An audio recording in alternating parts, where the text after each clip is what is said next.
Smart School announces registrations for new admissions for class 11th and 12th. Admission open till availability of seats. Visit www.spsmartschools.com.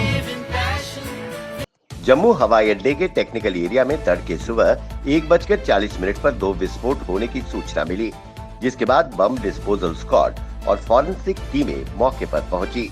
जानकारी के अनुसार ये हमला drone द्वारा किया गया है।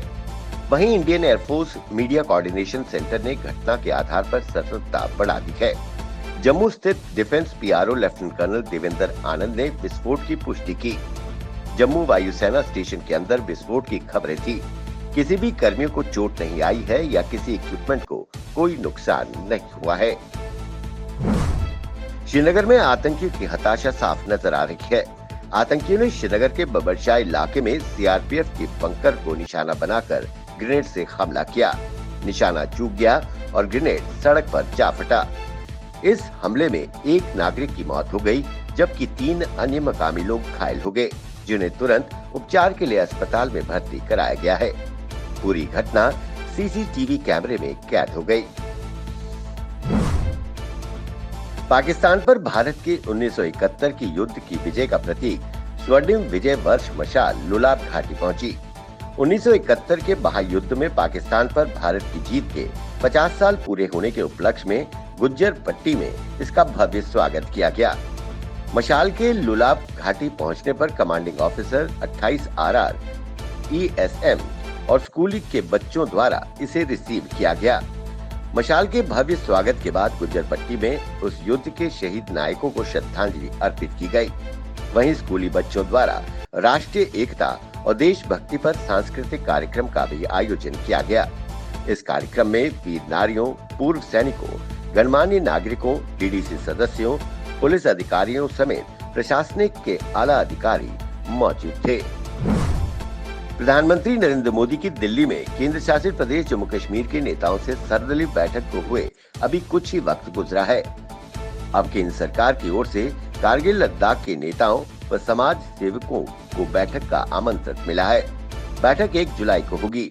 ये बैठक केंद्र गृह राज्य मंत्री जी किशन रेड्डी की अध्यक्षता में होगी। इस बात की पुष्टि कांग्रेस के पूर्व विधायक असगर करबलाई ने की। उन्होंने कहा कि केंद्र की तरफ से निमंत्रण आया है। कोविड संक्रमण में गिरावट के बावजूद स्वास्थ्य विभाग ने कुछ प्रमुख कोविड अस्पतालों को अभी डी नोटिफाइड नहीं किया है।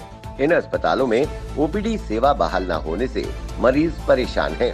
तवी पुल के उस पार की हजारों की आबादी को वर्तमान में जीएमसी जम्मू सहित अन्य एसोसिएटेड अस्पतालों पर निर्भर रहना पड़ता है, क्योंकि उस पार के प्रमुख गांधीनगर ओल्ड ब्लॉक अस्पताल और राजीव गांधी अस्पताल गंग्याल को डी नोटिफाइड नहीं किया गया है। नेशनल कॉन्फ्रेंस प्रमुख डॉक्टर फारूक अब्दुल्ला ने कहा कि जम्मू कश्मीर में अविश्वास को खत्म करना केंद्र सरकार की जिम्मेदारी है।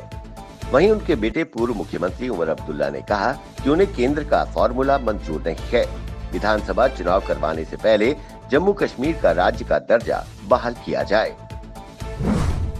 दिल्ली में प्रधानमंत्री की सर्वदलीय बैठक के बाद राजनीतिक गतिविधियां जम्मू कश्मीर में एक एक करके बढ़ रही हैं। नई दिल्ली से वापस पहुंचे राजनेताओं ने अपनी अपनी पार्टी के नेताओं के साथ बैठकों का दौर तेज कर दिया है। पीडीपी अध्यक्ष महबूबा मुफ्ती ने जम्मू संभाग के नेताओं को श्रीनगर में अहम बैठक के लिए बुलाया है। जम्मू शहर के बाहरी इलाके में एक मॉल के पास से 2 आतंकियों को गिरफ्तार कर पुलिस ने जम्मू शहर को दहलाने की साजिश नाकाम कर दी है। पकड़े गए आतंकियों के पास से हथियार, आईडी विस्फोटक बरामद किया गया है। आतंकियों से पूछताछ से मिले सुराग के आधार पर रात में कई इलाकों में दबिश की गई। पुलिस को ये सूचना मिली थी कि कुछ आतंकी शहर के बाहरी इलाकों में रह रहे हैं और वो महत्वपूर्ण सुरक्षा प्रतिष्ठानों की रैकी कर रहे हैं ताकि वारदात को अंजाम दे सके। जम्मू में दिशा वॉलंटियर्स ऑर्गेनाइजेशन द्वारा एक बहुत बड़ा और सराहनीय कदम उठाया गया है। इनके द्वारा शहर के तालाबों, जल निकायों की सफाई की पहल की गई है।